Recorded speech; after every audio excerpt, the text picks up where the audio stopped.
Sir Kakinada parliament MP parliament సెగ్మెంట్లో అటువైపు వైసీపీకి ఎన్ని రాబోతున్నాయి, కూటమికి ఎన్ని రాబోతున్నాయి? ఎందుకంటే అక్కడ జనసేన అధినేత పవన్ కళ్యాణ్ గారు పిఠాపురంలో అక్కడ పోటీ చేస్తున్నారు. జనసేన ఇంపాక్ట్ ఏమైనా ఎంపీ స్థానానికి వచ్చే అవకాశాలు ఉన్నాయా?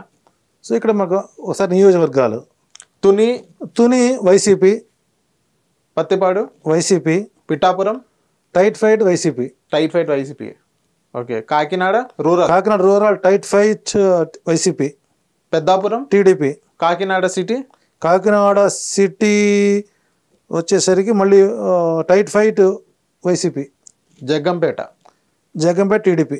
ఎన్ని వస్తున్నాయి సార్ వైసీపీకి? ఎన్ని వస్తున్నాయి? సుమారు 4 YCP, 3 TDP. Kakinada parliament YCP.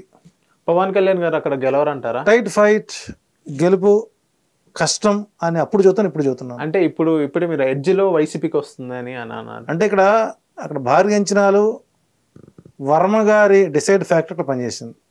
So నాకు తెలిసి వర్మ గారు అక్కడ కష్టపడినా కూడా వర్మ నుంచుంటే ఓటేస్తారు. వర్మ స్థానికుడు.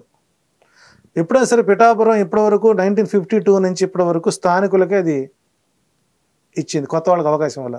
సో అదే ప్లస్ వర్మ కనుక నుంచున్నట్టయితే అక్కడ టీడీపీ గెలిచే సీటు చేతులారా పాడు చేసుకున్నారు. సో అక్కడ పవన్ ఫ్యాక్టర్ అక్కడికి పనిచేయలేదు. ఒక 10 ఎంటర్టైన్ చేశారు, అంత సినిమా హీరోలతో ఎంటర్టైన్ చేశారు. అంత అక్కడ పిఠాపురం టైట్ ఫైట్ బయటపడతారు వైసీపీ వాళ్ళు.